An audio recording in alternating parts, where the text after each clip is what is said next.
Hola, durante la infancia es muy común que nuestros niños y nuestras niñas comiencen a manifestar a veces berrinches, mm, irritabilidad, situaciones de enojo, pelear con los compañeros de clase, a veces decir yo no fui quien hizo eso o responsabilizar a otro de las cosas que realizan. Pueden que incluso nos desafíen y nos digan no, no quiero, no, no estoy de acuerdo, no, no lo voy a hacer. Todas estas conductas son muy comunes en nuestros niños y en nuestras niñas. Pero ¿qué pasa cuando esto perdura en el tiempo? Cuando han pasado más de 6 meses estas conductas se mantienen. Cuando estas conductas se repiten no solamente en la casa, sino que nos llama la maestra y nos dice que está pasando esto con el niño. Cuando lo dejamos en casa de la abuela y la abuela nos dice qué está pasando con el niño. Cuando vamos al centro comercial y nos hace el berrinche, la pataleta, el enojo, los gritos, el reto. No respeta cuando le decimos alto, siéntate, detente. ¿Qué está pasando? Mi nombre es Katherine Kochkowski. Soy estudiante de psicología en la Universidad Bicentenaria de Aragua y en este video voy a estar conversando contigo un poco acerca de algo llamado trastorno negativista desafiante.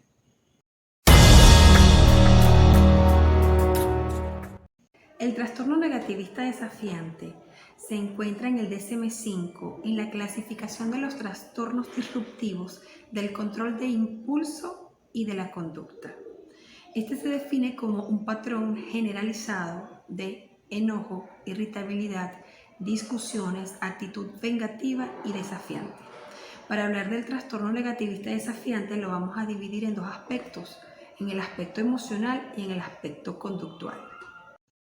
En el aspecto emocional vamos a observar que los niños que presentan este tipo de situación a menudo se molestan muy fácil, se encuentran irritados y enojados. En el otro aspecto que corresponde al conductual, vamos a observar que estos niños presentan un patrón de comportamiento de discusiones, de desafío a la imagen de autoridad que esté a cargo de ellos, sea su papá, su mamá, su docente, un tutor, un adulto significativo. Suelen molestar a los demás, así como echarle la culpa a los demás de cosas que ellos hacen y pueden presentarse rencorosos y vengativos. Bien, pero ahora resulta que estas características que yo acabo de mencionar, pues estos berrinches, estos desafíos a la figura de autoridad, estas pataletas, esta irritabilidad son características muy comunes en los niños. Y es correcto, hablamos de un trastorno negativista desafiante cuando además de todo esto también se presentan una perdurabilidad de estos síntomas de 6 meses desde el momento en que se presentó por primera vez la conducta, ¿verdad?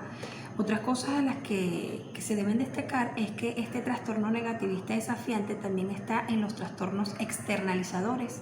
¿Qué quiere decir esto? Esto quiere decir que si bien para el momento en que esto se presenta, la molestia a nivel emocional la presenta el niño, todo esto que el niño hace genera molestias emocionales también en las personas que lo rodean, sus padres, sus maestros o los adultos significativos que están cuidándolos y que lo acompañan. Ellos también presentan molestias importantes. En una oportunidad ya me llamaba una representante desesperada con crisis de llantos, de angustia, porque ella decía que ya ella no sabía qué hacer, ella pedía ayuda porque ella sentía que ya ella a nivel emocional no estaba bien y que ella creía que la que necesitaba urgentemente buscar ayuda a nivel psicológico era ella.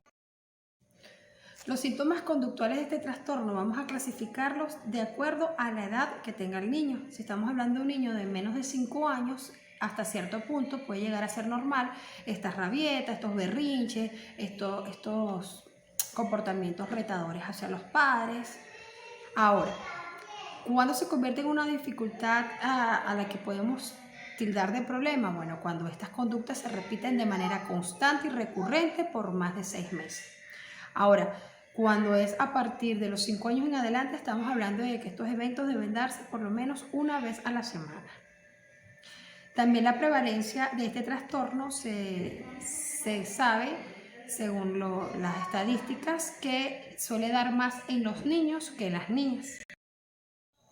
Algo que debo agregar también es que este trastorno tiene un curso y un desarrollo, es decir, tiene una evolución. No quiere decir que va a ser así, no es un patrón, no es algo determinado, pero puede ser que en el caso de los niños donde prevalecen los síntomas emocionales, se llegue a evolucionar a un trastorno emocional. Y en aquellos niños donde prevalece los síntomas conductuales, pueda llegar a evolucionar a un trastorno de la conducta, a un trastorno explosivo intermitente, otro de los trastornos de este. Bien, algo muy importante después de saber todo esto es, ¿y qué hago? ¿Hay tratamiento? ¿Puedo hacer algo con mi hijo si tiene estas características? ¿Puedo hacer algo con mi estudiante si tiene estas características? Por supuesto que sí. El trabajo con este tipo de trastorno negativista desafiante y por la etapa del desarrollo en la que se da, que es en la niñez, en la pubertad y parte de la adolescencia, las terapias más recomendadas son las conductuales y cognitivos conductuales. Cuando trabajamos con las conductuales, bueno, con las conductuales trabajamos cuando nos encontramos en el desarrollo cognitivo del estadio preoperacional, que son los niños que es hasta los 7 años de edad, de 2 a 7, y entonces en esta etapa trabajamos ejercicios donde nos basamos en el condicionamiento operante, donde está la extinción o el refuerzo de una conducta con estímulos externos, y tratamos entonces de que el niño pues se vaya afianzando las conductas que nos agraden y aquellas que no, extinguirlas con lo que llamaríamos refuerzos negativos. En esta etapa trabajamos muchísimo con los padres para lo que son las habilidades de crianza. Ahorita en estos últimos años, ambas figuras, papá y mamá, han tenido que abocarse al campo laboral para poder cumplir con todas las demandas de las necesidades que hay que cubrir. Entonces hay cierta culpa donde entonces vamos y nos abocamos a consentir al niño, donde pensamos que darle todo lo que yo no tuve es darle el amor y darle la satisfacción que él necesita. Por ejemplo, hoy en día, y es muy común, como son familias pequeñas, por ejemplo, un ejemplo es que a la hora del comer preguntemos a nuestro hijo qué quieres comer, como si fuese un restaurante. Cosa que no se veía antes cuando habían 7, 8, 9, 10 hermanos, donde la mamá lo que hacía era vengan a comer y lo que había era lo que se comía.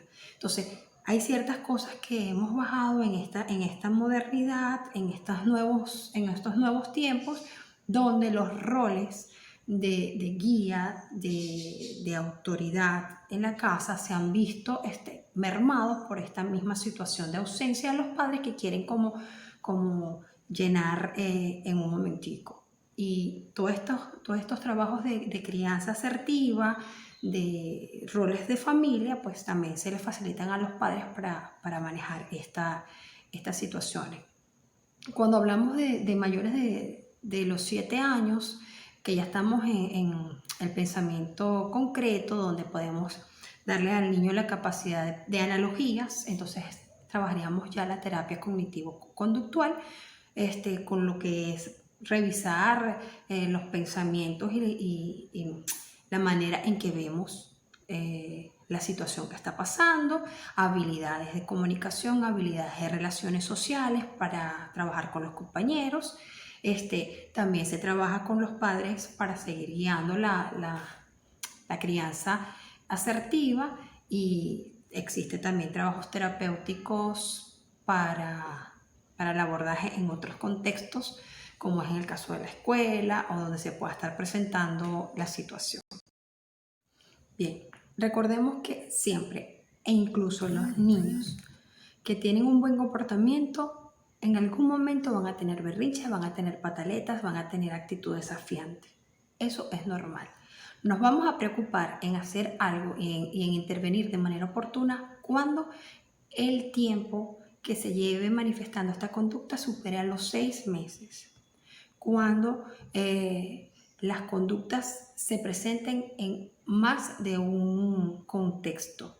Cuando tú como mamá, como papá, como docente observes que a pesar de las intervenciones, de las negociaciones y de las conversaciones, la conducta persiste.